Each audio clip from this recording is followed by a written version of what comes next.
Iniciamos o nosso culto a Deus desta quarta-feira com oração, como a gente faz todos os dias, né? Orando a Deus, buscando a graça do nosso Deus e Senhor, eterno e maravilhoso, tremendo e justo, Senhor da glória. Nós te engrandecemos, ó Deus, o único Deus que existe. Ó Senhor, nós estamos hoje, eu estou triste, porque nós perdemos aqui na terra uma queridíssima irmã, mãe, avó, né, de uma família, né, que a gente ama muito, e deixamos aqui as nossas condolências, a nossa tristeza, mas eu tenho orava por esta mulher há um bom tempo e sempre clamei a misericórdia e a compaixão do nosso Senhor. Eu creio que o Senhor usou de misericórdia e compaixão para com ela e para com a família, mas o nosso coração não deixa de se entristecer, porque era uma pessoa muito querida, muito amada de nós todos. Então hoje o culto é a Deus, mas é um pouquinho mais triste pelo passamento dessa nossa queridíssima irmã em Cristo Jesus. Eu te louvo, Senhor, porque o Senhor é perfeito. O Senhor é perfeito. Peço que o Senhor console a família, que o Senhor derrame graça por sobre toda a família dessa queridíssima irmã. Aceita-nos nesta manhã como adoradores do Senhor. Fala conosco e retira, Senhor, retira da gente o desejo que muitas vezes temos de pecar. Fala conosco, livra-nos da mentira. Esta é a oração no nome do Cristo Jesus. Amém.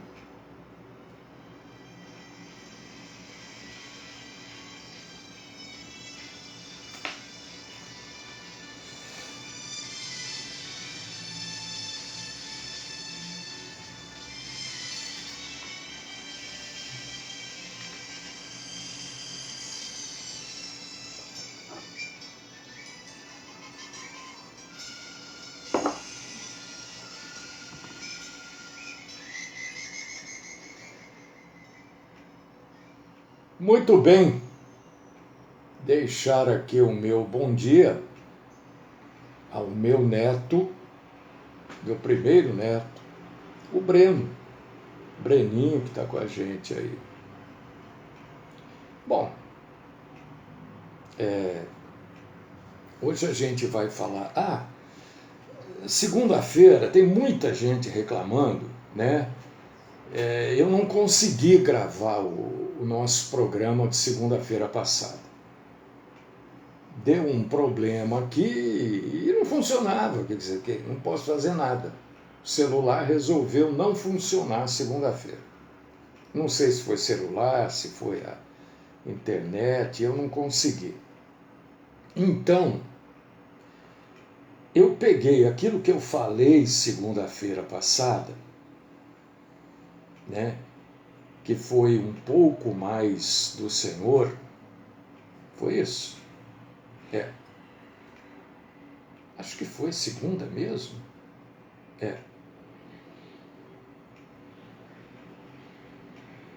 Como é que é? Não foi segunda. Foi segunda, sim. e dei uma mexida aí, melhorei até um pouco, melhorei no sentido de mais informações, né?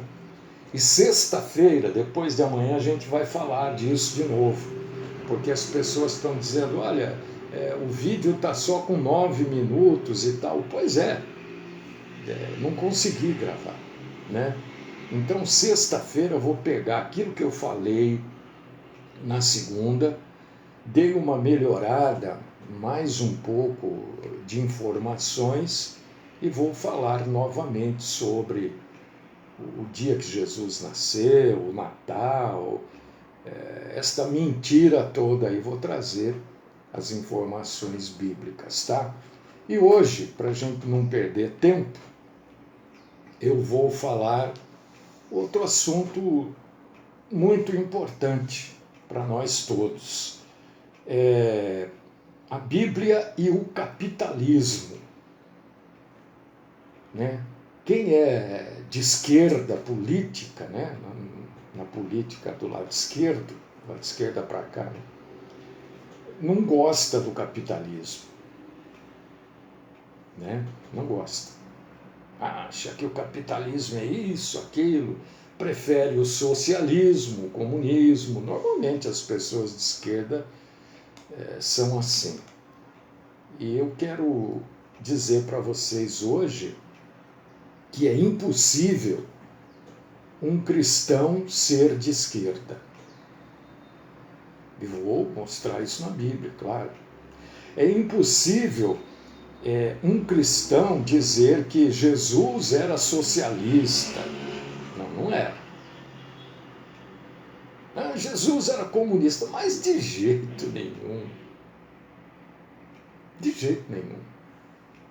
Então, eu vou trazer biblicamente o que a Bíblia fala do capitalismo, né? Primeiro, vamos entender o que é capitalismo, que é o sistema que a gente vive, que a maioria do mundo vive, né? Existem países que não vivem o capitalismo declarado. Outros são de esquerda mesmo, né? Outros são ligados ao comunismo, socialismo meia boca, né?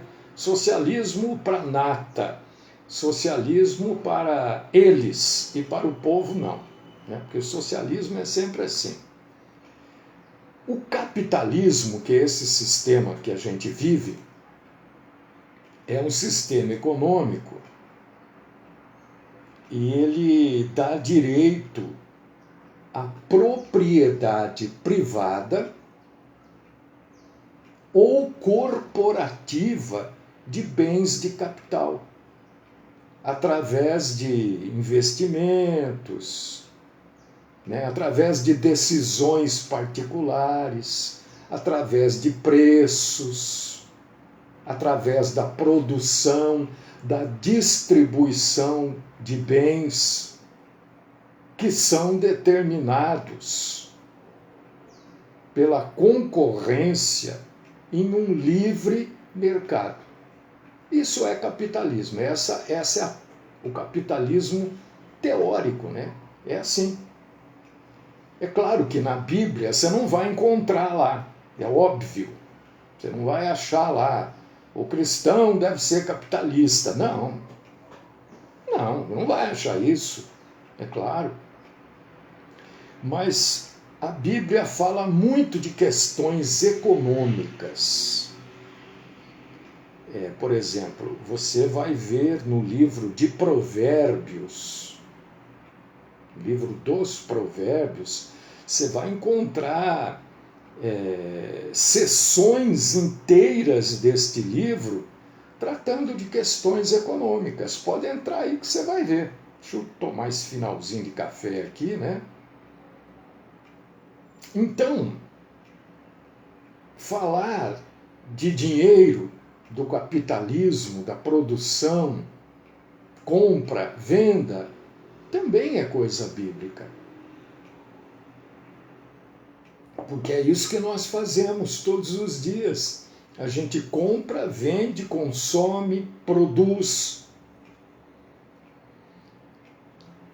E a Bíblia hoje, né? Bom, eu penso muito como que a nossa cabeça funciona. Isso é interessante. Você nunca sentiu vontade de pecar? Não precisa responder para mim. Estou perguntando, você responde para você. Eu, por exemplo, por que eu vou mentir? Eu tenho constantemente vontade de pecar. Tenho, eu não vou negar. E você, vou vir aqui e vou falar mentira? Eu tenho.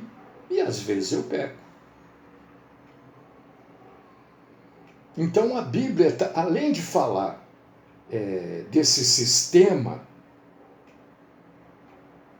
a Bíblia também fala para a gente, ela fornece para a gente uma descrição da natureza humana. E isso ajuda a gente que pensa, e a maioria de nós pensamos, né? Outros só vivem na base do churrasco, cerveja, Coca-Cola, né? Mas a gente pensa, a gente consegue avaliar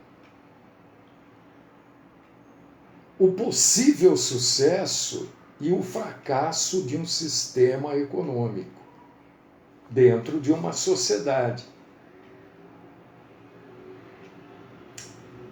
A economia é um negócio, é um treco, como diria o mineiro, que está na nossa vida. No dia a dia a gente mexe com economia. E por que não avaliar a economia com a perspectiva bíblica? A gente pode começar, por exemplo, a construir um modelo de governo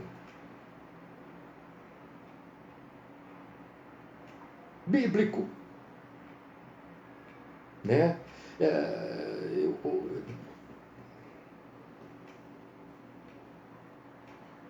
Ficar quieto. Eu acho que não cabe isso que eu ia falar aqui agora. Se você abrir sua Bíblia agora, em Gênesis capítulo 1, versículo 28, o que você vai ler aí? Você pode abrir e ler. Eu não vou ler, porque eu tenho tanta coisa para falar e eu quero falar isso. Você vai lá, você vai ler em Gênesis capítulo 21, versículo 28, perdão, Gênesis capítulo 1, versículo 28. Gênesis 1, 28. Você vai vendo o próprio Deus dizendo para nós, seres humanos, né? Estava falando com Adão, que a gente deve subjugar a terra e ter domínio sobre ela. Quando Deus fala isso, o que Deus está dizendo? Que o ser humano pode possuir propriedades para exercer o domínio sobre essa propriedade. É isso que Deus está dizendo. O que é subjugar a terra e ter domínio sobre ela? Que você pode ter terra, para você poder dominar essa terra. Então, o próprio Deus está dizendo que a gente tem direito, dado por Ele, a propriedade e a liberdade de trocar serviço por bens. Não está dizendo outra coisa. Agora, o pecado devasta tudo que você vê de errado nesse mundo, é por causa do pecado. A maldade humana é o pecado. É o pecado. O sujeito que rouba, que mata, aquele que devia defender e que muitas vezes, sei lá, acaba fazendo o contrário e ataca ao invés de defender, tudo isso é por causa do pecado humano. Porque o pecado devastou o mundo. Tudo tudo de ruim que acontece no mundo é por causa do pecado. É a maldade humana, é o pecado. Ninguém quer admitir isso, porque parece que é meio cafona admitir isso, é meio, né? Ah, pô, esse cara aí é pecado. É por causa do pecado. Você pode não querer admitir, mas é. E o pecado também está presente em todas as áreas. Toda e qualquer área de atividade humana, o pecado está lá dentro. E isto está também na maneira como os governos acontecem. Eu não estou aqui defendendo, veja bem, eu não estou dizendo aqui que o capitalismo é uma maravilha, que é tudo certinho, que não há defeito, não há erro no não é isso que eu estou dizendo, hein? Tem defeito, tem erro, tem falhas, tem exagero, porque onde há ser humano acontece esse tipo de coisa. Mas o capitalismo permite que a gente faça escolhas sobre propriedade que a gente pode trocar num sistema de mercado. Acontece o seguinte, Deus falou, olha, vocês dominam sobre tudo aí, vocês subjuguem a terra, mas aí o homem peca. E onde existe o homem, existe o erro e existe o exagero.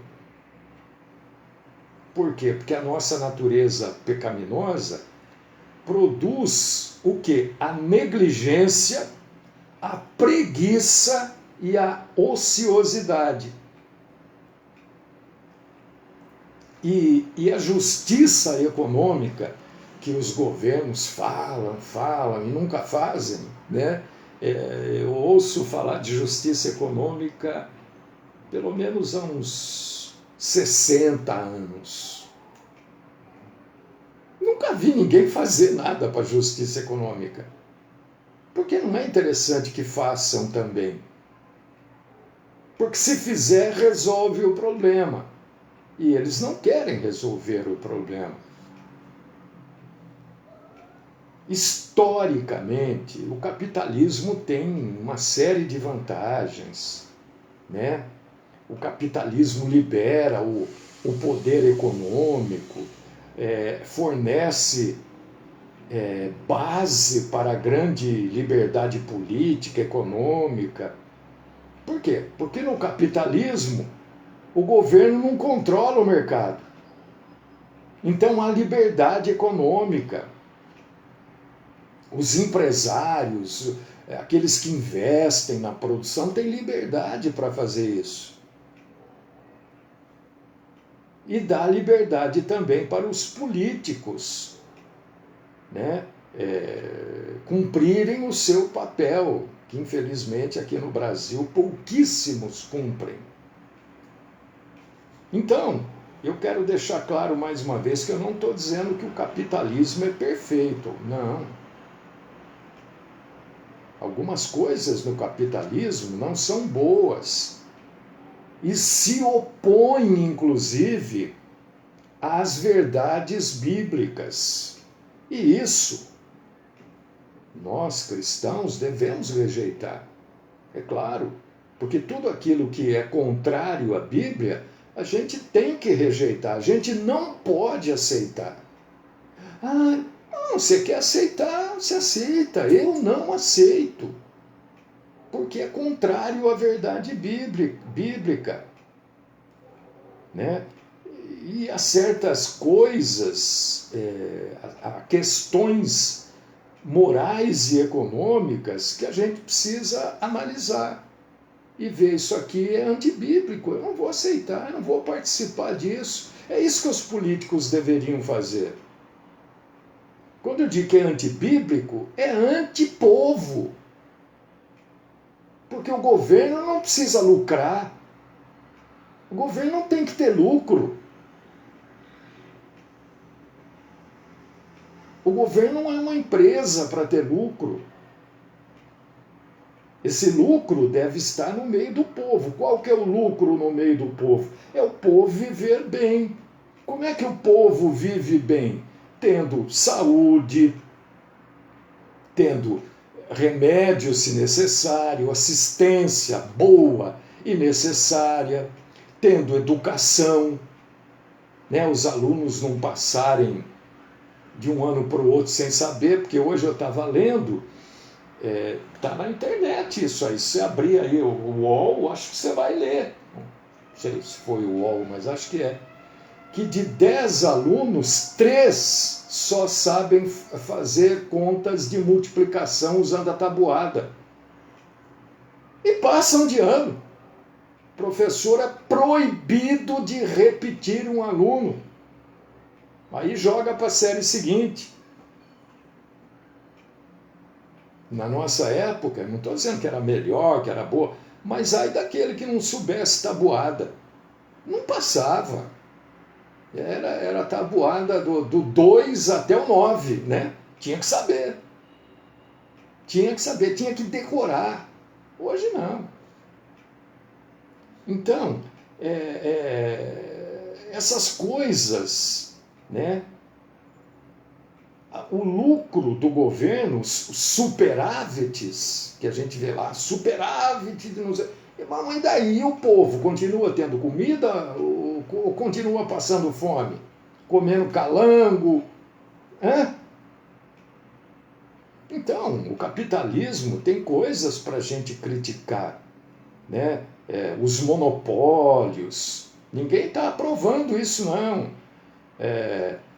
Os subprodutos da poluição, a falta de ação governamental, tem um monte de coisa também que a gente não aprova, não. Nem Deus aprova, né?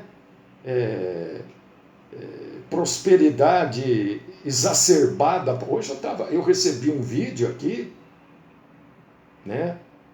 Do casamento de uma pessoa lá do Paraná, eu acho que é tribunal, sei lá, do Paraná lá, a filha. Meu Deus, que não é, sabe, é uma afronta aquilo, é uma afronta às pessoas aquilo. Então a gente também não concorda com isso. Uma das coisas que a gente não concorda no capitalismo, e acho que você também não, é a ganância. Mas a ganância é um pecado. Não é o capitalismo que gera a ganância. É o pecado que faz com que as pessoas sejam gananciosas.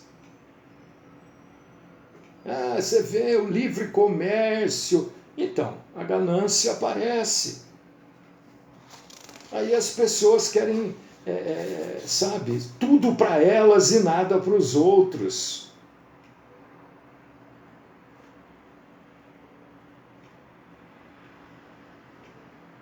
E essas pessoas gananciosas usam da liberdade econômica do sistema capitalista, né, para atingir esses objetivos egoístas. Se você abrir em Jeremias, capítulo 17, versículo 19, você vai ler o que lá? Isso tudo que eu estou falando aqui, que as pessoas são pecaminosas e egoístas. E algumas vão usar, sim, o capitalismo para satisfazer a sua ganância. A ganância. E porque o capitalismo funciona muito bem com indivíduos moralmente desenvolvidos. Mas também funciona adequadamente com pessoas que são gananciosas. Leia aí Jeremias 17:9. O que a gente precisa entender, e eu sei que isso deve incomodar principalmente os meus irmãos e irmãs que são negociantes. Isso deve te incomodar vez por outra, porque há uma diferença, e é bom que você saiba disso, porque às vezes você trata uma pessoa como egoísta. Ah, ele é egoísta. Não, você precisa ver se ele está tratando do interesse próprio ou se ele está sendo egoísta. Porque existe uma diferença entre interesse próprio e ser egoísta. Todas as pessoas que têm interesses próprios podem operar, agir de forma não egoísta. Qualquer pessoa, você que está aí me vendo, me ouvindo, ora, você pode buscar os seus interesses, procurar um emprego melhor, onde você ganhe mais, onde você tenha uma renda melhor para sustentar a sua família. Isso não é egoísmo, isso é interesse próprio. Isso não é egoísmo. A gente pode fazer as coisas de forma a não agirmos com egoísmo. Outros sistemas econômicos, isso só acontece no capitalismo, hein? No socialismo, por exemplo, o socialismo ignora as definições bíblicas da natureza humana.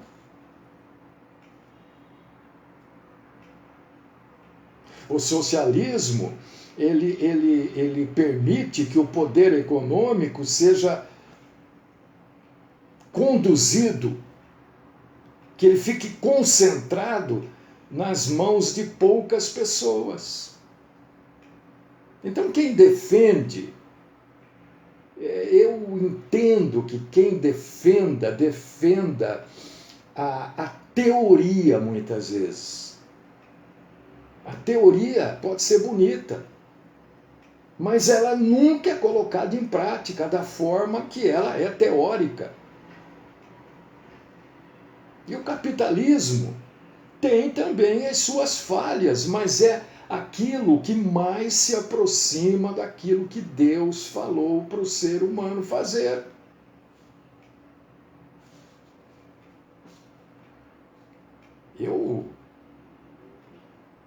Eu vejo uma das piores coisas do capitalismo, a ganância, meu irmão e minha irmã. Mas o que nós vamos fazer? Né? E às vezes, na maioria das vezes, né, a ganância ela é evidente. O que aconteceu? Ficou doido o negócio aqui, ó. Tá vendo? Deixa aqui, peraí, esquece isso. Eu vou mudar aqui de novo. Ficou doido aí, tá vendo? Eu digo que tem hora que fica tudo doido aqui, ó. Eu não sei, não mexi em nada, ó.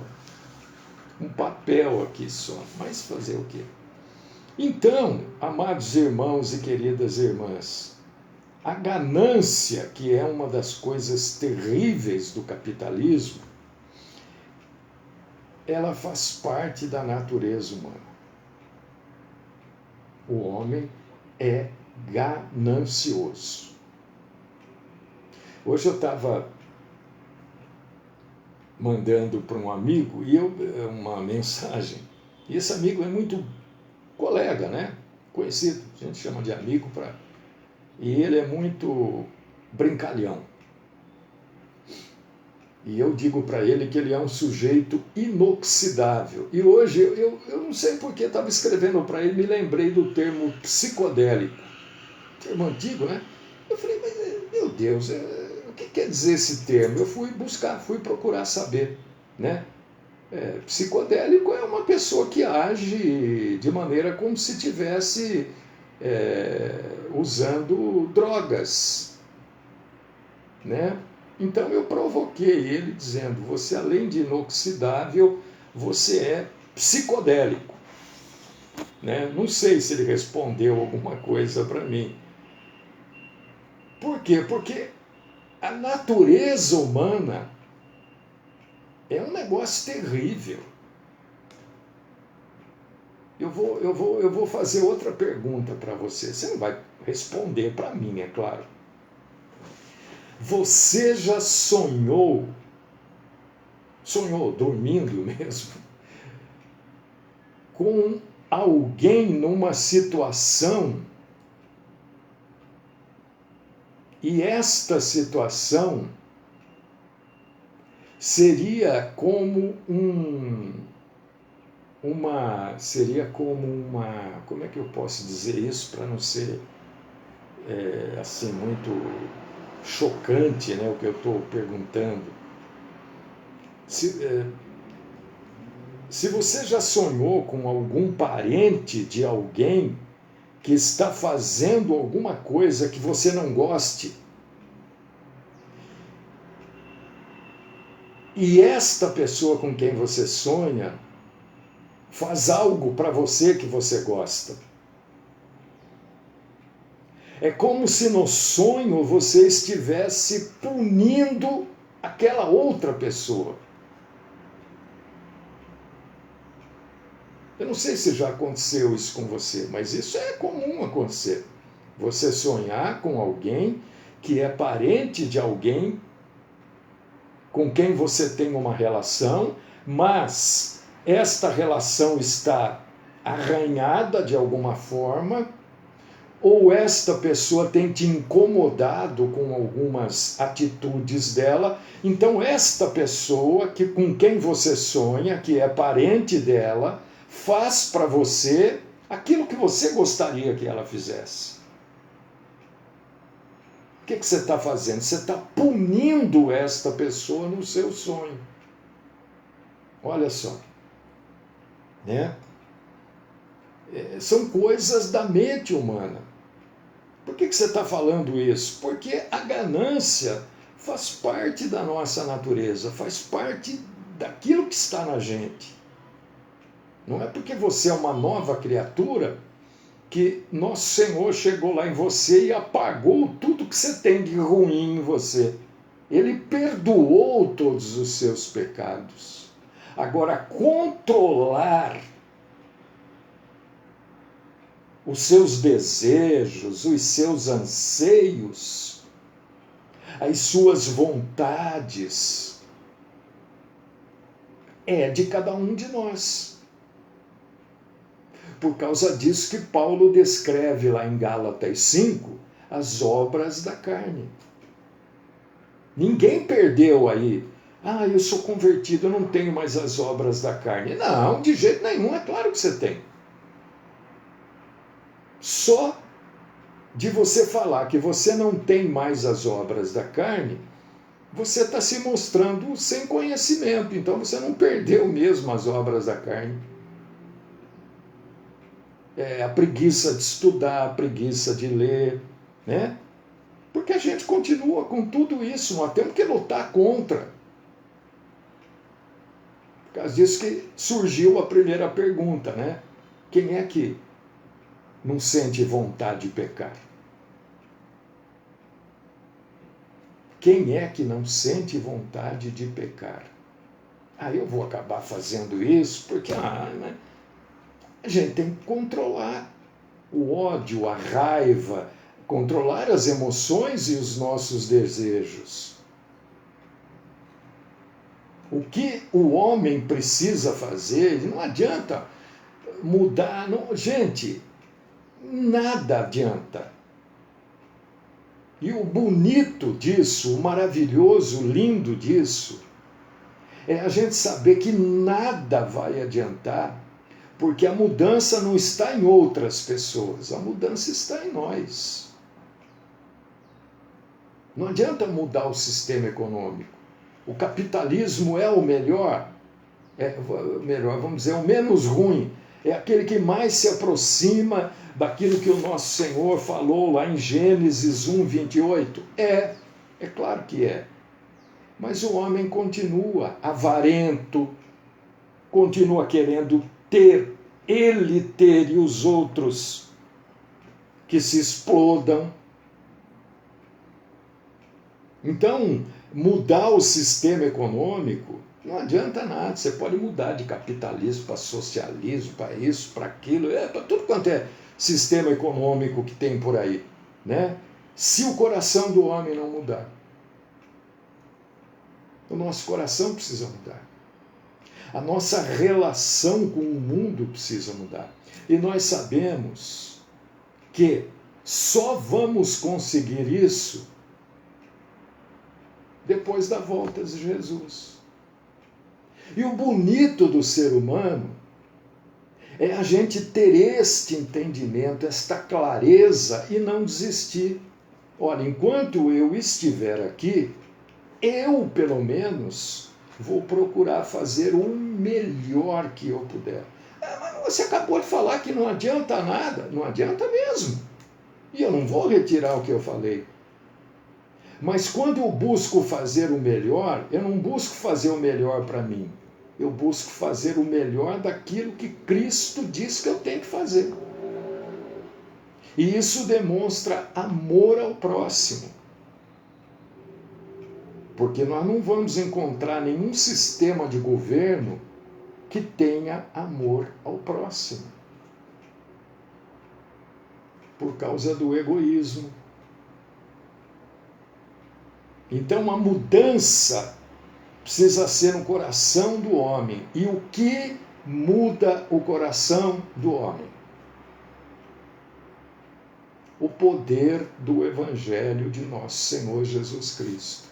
Por causa disso que todos os dias a gente está aqui pregando, falando, trazendo algo que se aproxima do que a gente vive, levando cada um, e a mim mesmo, eu sou o primeiro que penso nessas coisas.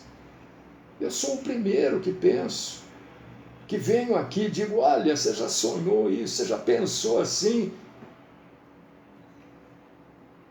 Porque nós temos que continuar.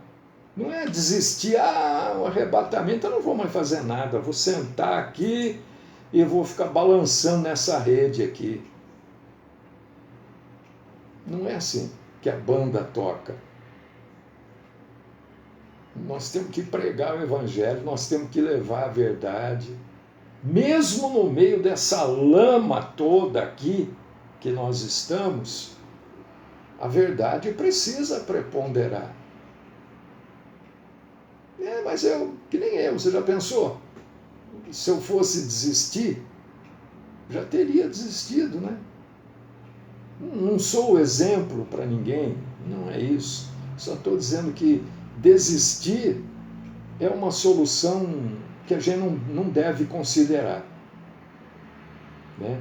Mas pregar o Evangelho, porque é ele que vai mudando o coração das pessoas. Isso precisa ser considerado.